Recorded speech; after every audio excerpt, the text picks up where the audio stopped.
क्या आपके जोड़ों में से आवाज आती है? आपके जोड़ दुखते हैं चलते फिरते? अत्यधिक चलने फिरने या किसी काम करने पे वहां सूजन भी आ जाती है? यद्यपि आपको ऑस्टियोआर्थराइटिस की शिकायत हो सकती है। अगर ऐसा हो रहा है आपके साथ में, तो आज का वीडियो आपके बहुत काम का होने वाला है, क्योंकि आज के वीडियो में आपको हम बताएंगे ऐसी 5 गलतियां जो आप करते हैं और जिनके करने से आपकी समस्या बहुत ज़्यादा बढ़ सकती है, आपके जोड़ों की स्थिति बहुत खराब हो सकती है, आपके जोड़ लगभग खत्म हो सकते हैं। इसीलिए इस वीडियो को अंत तक अवश्य देखिएगा। अगर आप चैनल पर नए हैं तो इसे सब्सक्राइब अवश्य कर लें। मैं हूं आपका physiotherapist doctor Abhinav Chaturvedi, director Rooprani health care Agra से। पहला है ऐसे खाद्य पदार्थ जिनमें ग्लूटेन होता है। देखिए, ग्लूटेन की वजह से इन्फ्लेमेशन बढ़ सकता है जॉइंट में। जब इन्फ्लेमेशन बढ़ेगा तो वहाँ स्वेलिंग बढ़ सकती है, आपके बोन का डिजनरेशन बढ़ सकता है। इसलिए ऐसे खाद्य पदार्थ जिनमें ग्लूटेन होता है उन्हें अवॉइड करना चाहिए। एग्जाम्पल के तौर पर आपका होल व्हीट है या वाइट व्हीट जिसे कहते हैं, आपके केक हैं, पेस्ट्रीज़ हैं, साथ में जितने बेकरी प्रोडक्ट्स होते हैं उनके अंदर भी ग्लूटेन पाया जाता है। इसकी वजह से एक तो आपके जोड़ों में इन्फ्लेमेशन बढ़ जाएगा, आपको कष्ट होगा। दूसरा, इनकी वजह से आपका वज़न भी बढ़ सकता है, जिसकी वजह से आपके हर जोड़ पर दबाव भी बढ़ सकता है। तो मैं तो यही कहूँगा कि आप होल व्हीट जो है वो ना सेवन करें, उसकी जगह आप सेवन कर सकते हैं मल्टीग्रेन आटे का या ब्राउन राइस का, जिससे कि आपकी जो अनाज सेवन करने की जो मात्रा है वो तो वहीं रहेगी, मगर आप ग्लूटेन फ्री अनाज यूज़ करेंगे तो आपको नुकसान नहीं होगा, आपके जोड़ सुरक्षित बने रहेंगे, उनकी एक्टिविटी बनी रहेगी, आप स्वस्थ रहेंगे। तो मल्टीग्रेन आटा यूज़ करिए, ना कि गेहूं का आटा। अगर आपको ये वीडियो समझ आ रहा है तो इसको लाइक करना ना भूलें, कम से कम 5000 लाइक इस वीडियो पे अवश्य दीजिएगा। जो नेक्स्ट पॉइंट है बहुत ही इंपॉर्टेंट पॉइंट है, जिसकी वजह से आपके जोड़ बहुत ज़्यादा खराब हो सकते हैं। Repeated movement. कई बार क्या होता है, आप लोग इतना अधिक अपने किसी भी जोड़ को यूज़ कर लेते हैं कि आपको वहाँ पे हड्डियाँ घिसने लगती हैं। कई बार किसी व्यक्ति का काम ऐसा होता है कि उन्हें वो मूवमेंट बार बार करना ही करना है। फॉर एग्जांपल, एक सामान एक जगह से उठा के दूसरी जगह रखना ही रखना है। बार बार ये मूवमेंट करने में कंधे पे लोड आ रहा है नहीं आ रहा, घिसावट आएगी नहीं आएगी, ये गलती आप कर सकते हैं। इसलिए इससे बचिए। आप कई बार घुटने में दर्द होने पर कई बार लोगों को कहा जाता है कि आप वॉक करिए। देखिए, वॉक तो करनी चाहिए, ठीक है, परंतु वॉक करने का एक तरीका होता है। आपको शॉर्ट इंटरवल्स में वॉक करनी चाहिए, आपको सही फुटवेयर पहन के वॉक करनी चाहिए। तो आपकी गलती क्या है? रिपीटेड मूवमेंट जिससे वियर एंड टियर हो रहा है, या किसी व्यक्ति का वजन बढ़ा हुआ है और उससे वजन कम करने के लिए कहा जाता है तो वो जिम चले जाते हैं, जिम में जाके ट्रेडमिल पे वॉक करना शुरू कर देते हैं। ये नहीं करना चाहिए, बहुत ही डेंजरस है।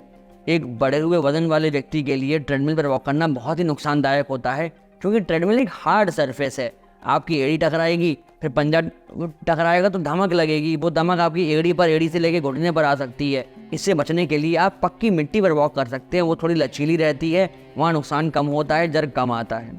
कई बार ऐसे व्यक्ति को कई लोग एडवाइस करते हैं ज़ुम्बा करने के लिए कि आप डांस क्यों नहीं करते, या बाउंसिंग मूवमेंट क्यों नहीं करते। जब भी आप बाउंसिंग मूवमेंट करेंगे तो आप पाएंगे कि आपके जो वेट बेयरिंग जॉइंट्स हैं उन पर अत्यधिक दबाव पड़ता है, और दबाव के कारण मेनिस्कस डैमेज हो सकते हैं या कार्टिलेज डैमेज हो सकती हैं आपकी। इसलिए ये गलती भी ना करें, कोई भी बाउंसिंग मूवमेंट, जंपिंग मूवमेंट ना करें। कई बार वजन कम करने के लिए वेट लिफ्टिंग की जाती है और हैवी वेट लिफ्ट किया जाता है। अगेन, ये बहुत बड़ी गलती है, आपको ऐसा नहीं करना चाहिए। यदि आप वजन अपना कम करने के लिए हैवी वेट लिफ्टिंग कर रहे हैं, उससे बचिए। अपने ट्रेनर से कहिए कि आपको लाइट वेट से हाई रेपिटेशंस करवाएं, जिससे कि आपका वजन कम हो, कैलोरी बर्न करने के साथ साथ। आप हमें भी कॉल कर सकते हैं, अगर आपको समस्या हो रही है तो आप अपनी दुविधा हमसे भी पूछ सकते हैं नीचे दिए गए नंबर पे कॉल करके। और हाँ, अगर हमारा कॉल एक बार में नहीं लगता तो निराश ना हो, थोड़ा धैर्य रखें। आप हमें मैसेज ड्रॉप कर सकते हैं आपकी समस्या के बारे में, आपका नाम वगैरह, तो आपके लिए हमें कॉल बैक भी अरेंज कर देंगे। तो सबसे पहले समझते हैं कि जोड़ों के खत्म होने घिसने की क्या वजह होती है, क्या होता है जोड़ का घिसना। आपके जोड़ों में रिपीटेड मूवमेंट की वजह से या किसी अन्य वजह से घिसावट आ जाना, कार्टिलेज का घिस जाना, हड्डी का घिस जाना कहलाता है डिजेनरेशन। ये क्यों हो सकती है, किन वजहों से हो सकती है, थोड़ा उनके बारे में भी जान लीजिए। सबसे पहली तो वजह होती है उम्र, एजिंग। जैसे जैसे व्यक्ति की उम्र बढ़ती है उसकी जो हड्डियां हैं उनमें जो न्यूट्रिशन है वो कम होता जाता है, बोन डेंसिटी कम हो जाती है, हड्डियां घिसने लगती हैं क्योंकि मूवमेंट ज़्यादा होता है, कई बार साइनोवियल फ्लूइड कम हो जाता है, इसलिए ऐसा होता है। अगली वजह होती है डिजेनरेशन की, आपका वजन। जब आपका वजन अत्यधिक होगा या आपका हाइट एंड वेट रेशियो गड़बड़ होगा तो आपकी हर एक जोड़ पे, हर एक हड्डी पर अत्यधिक दबाव पड़ेगा, वो घिसना चालू हो जाएगी। जैसे कि अगर हम एग्जाम्पल के तौर पर लें, अगर ये हमारा घुटना है तो इस घुटने में अगर हम किसी व्यक्ति का वजन ज़्यादा बढ़ा हुआ है और वो मूवमेंट ज़्यादा करते हैं, चलते फिरते हैं, तो देखिए रिपीटेड मूवमेंट होगा ना, फीवर का दबाव टिबिया पर पड़ेगा और ये जो गद्दी है जिसे हम मेनिस्कस कहते हैं ये घिसती चली जाएगी। जब ये घिस जाएगी उसके बाद आपकी जो ये नीली नीली कार्टिलेज दिख रही है ना, ये घिसनी शुरू हो जाएगी। इसीलिए अगर वजन बढ़ा है तो भी ये समस्या हो सकती है। एग्जाम्पल के तौर पर अगर हम स्पाइन की बात करें तो अगर ये मॉडल है हमारी स्पाइन का, तो इसमें क्या होगा, ये दो बोन हैं, वर्टिब्रे को डिनोट करती हैं, ये बीच में जो है ये डिस्क है। जब डिजेनरेशन होगा तो ये आपस में पास आने लगेंगी, या कहें तो ये जो जॉइंट हैं ये घिसने लगेंगे। जब ये घिसेंगे तो ये जो फोरामेनल स्पेस है जहाँ से नर्व निकलती है ये कम हो जाएगी। ये कम हो जाएगी तो नर्व दबेगी, जिसे आमतौर पे कहते हैं कमर की गठिया या लंबर स्पॉन्डिलोसिस। और अगर ये गर्दन में होती है तो कहते हैं सर्वाइकल स्पॉन्डिलोसिस। यदि यही घिसावट हमारे कंधे में आती है तो इसे कहते हैं पेरी आर्थराइटिस। ये कई तरह के नाम हैं गठिया के या डिजेनरेशन के। वो डिजेनरेशन आपकी बोन का हो सकता है, कार्टिलेज का हो सकता है, इवन डिस्क का हो सकता है। और बोन डिजेनरेशन की वजह बॉडी में या जॉइंट में इन्फेक्शन भी हो सकता है। कई बार बोन में इन्फेक्शन या इन्फ्लेमेशन होने की वजह से भी बोन का डिजेनरेशन हो जाता है। अब आप हमें इंस्टाग्राम पर मैसेज करके बताएंगे कि आपको इनमें से क्या समस्या हो रही है जो आपको कष्ट करती है, पेन करती है। और अगर आपको रिप्लाई मिलने में थोड़ा समय लग रहा है, थोड़ा धैर्य रखिएगा, आपको इसका उत्तर अवश्य मिलेगा। अब जानते हैं कि ऐसी कौन सी गलतियां हैं जिनके करने से आपको ये समस्याएं बढ़ सकती हैं, वो उनका डिजेनरेशन बढ़ सकता है, आपके जोड़ लगभग ख़त्म से हो सकते हैं। अगली जो गलती हमारे घरों में होती है वो खाने से संबंधित है। कभी भी कोई समस्या हो तो खान पान बढ़ा दो। देखिए, गलती खान पान बढ़ाने में नहीं है, परंतु गलती है गलत तरीके की चीज़ें खिलाने में। हर चीज़ का हल मक्खन, चीज़ ये सब नहीं होता है, या ऐसे खाना है जो बहुत तला भुना होता है वो नहीं होता है। प्यार दिखाने का यही एक तरीका नहीं होता अपने बच्चों को या घर में किसी भी व्यक्ति को।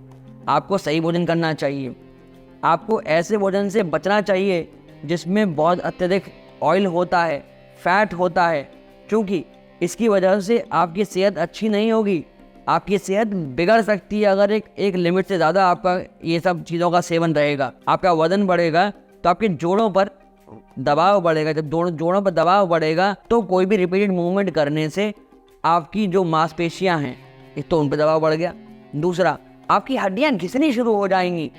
आपके मेनिस्कस घिसेंगे, फिर दोबारा मैं वही बताऊंगा कि आपके मेनिस्कस घिसेंगे, मेनिस्कस के बाद आपके कार्टिलेज घिसेगी, इसके बाद आपकी हड्डी से हड्डी टकराएगी।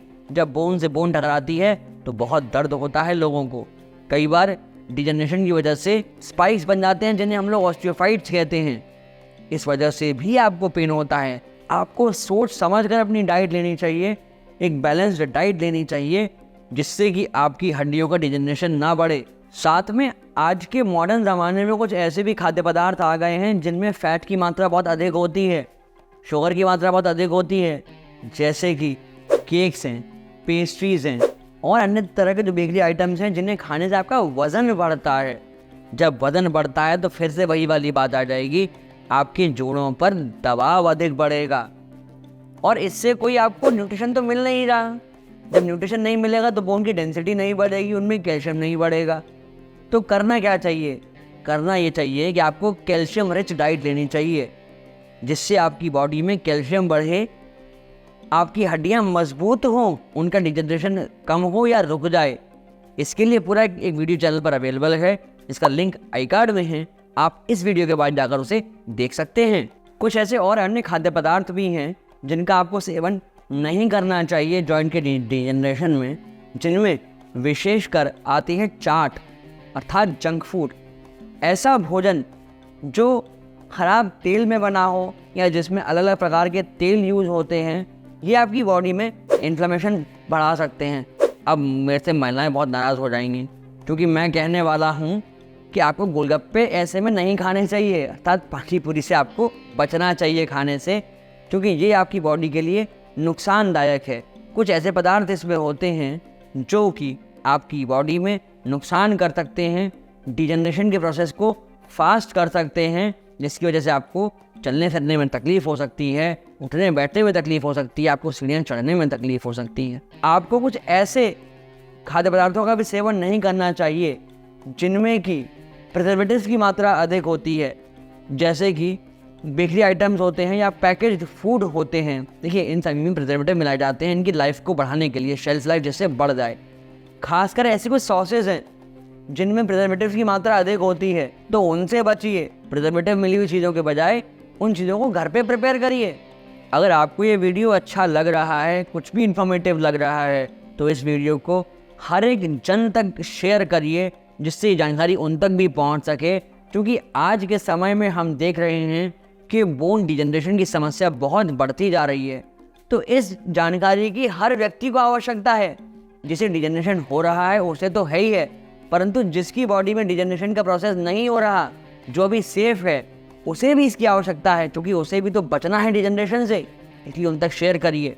साथ में आपसे एक आखिरी अनुरोध और करूंगा, आप लोग जो पैकेज सॉफ्ट ड्रिंक्स का प्रयोग करते हैं उनका भी प्रयोग बंद करिए, क्योंकि उनमें भी प्रिजर्वेटिव्स मिले होते हैं, एडेड शुगर होती है, कई सारे ऐसे एडिबल्स उनमें ऐड होते हैं जिनकी वजह से आपकी बॉडी को नुकसान हो सकता है। तो उनसे भी बचिए। मैं आशा करता हूं कि आपको ये सारी जानकारी अच्छी लगी होगी, आप इस पर अमल करेंगे और उन तक शेयर करेंगे, आप स्वयं भी स्वस्थ रहेंगे, औरों को स्वस्थ रखने का भी आप काम करेंगे। आपको अगर ये वीडियो अच्छे लग रहे हैं, आप और ऐसी जानकारी चाहते हैं, तो अपने चैनल को सब्सक्राइब अवश्य कर लें। मैं आजकल एक चीज़ और देख रहा हूँ कि आप सभी लोग इन वीडियोज़ को देखते तो बहुत हैं, मगर आप अपने चैनल को सब्सक्राइब करे बिना आगे बढ़ जाते हैं। तो प्लीज़ इस चैनल को सब्सक्राइब अवश्य करें, ताकि जो जानकारियाँ आप तक हम पहुँचाना चाहते हैं वो समय से आप तक पहुँचती रहें। अगर आपके घुटने में दर्द हो रहा है, तो ऐसे कौन से खाद्य पदार्थ हैं जो विशेषकर आपको नहीं लेने चाहिए, अगर आप वो जानना चाहते हैं तो राइट वाले वीडियो को जाकर देख लीजिए। और अगर आप जानना चाहते हैं कि ऐसे कौन से 3 इंपॉर्टेंट विटामिन हैं जो आपको अपने भोजन में लेने ही चाहिए, वो जानना चाहते हैं तो लेफ्ट वाले वीडियो को जाकर अवश्य देख लीजिए। धन्यवाद।